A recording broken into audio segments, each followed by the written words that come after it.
প্রতি বছরের ন্যায় চন্দনাইশ উপজেলার হাসিমপুর শিকদারপাড়া ঈদগাহ ময়দানত মেয়ের 10 তারিখ শুক্রবার বাদে মাগরিব হইতে পবিত্র ঈদে মিলাদুন্নবী সাল্লাল্লাহু আলাইহি ওয়াসাল্লাম ও সুন্নি কনফারেন্স অনুষ্ঠিত হইল।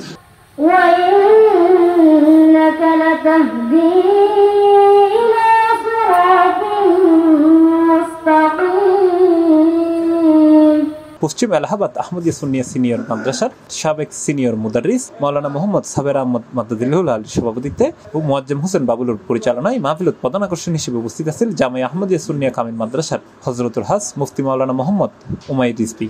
যেগুলি আমরা শুনেছি আমরা আমল করার চেষ্টা করব এবং আমরা যারা আজকে মাহফিলে উপস্থিত হয়েছি আগামীতে আমরা আগামী বছর যাতে এই মাহফিল আরো সুন্দর সুচারুরূপে করতে পারি হুজুরকে বলবো আমাদের জন্য দোয়া করার জন্য।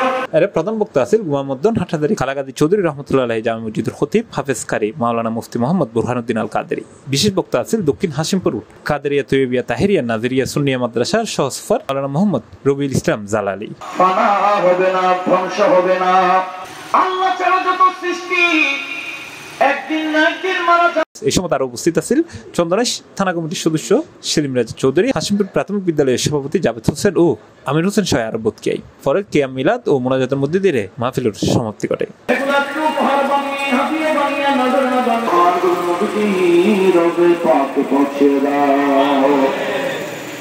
C+ TV Chittagong.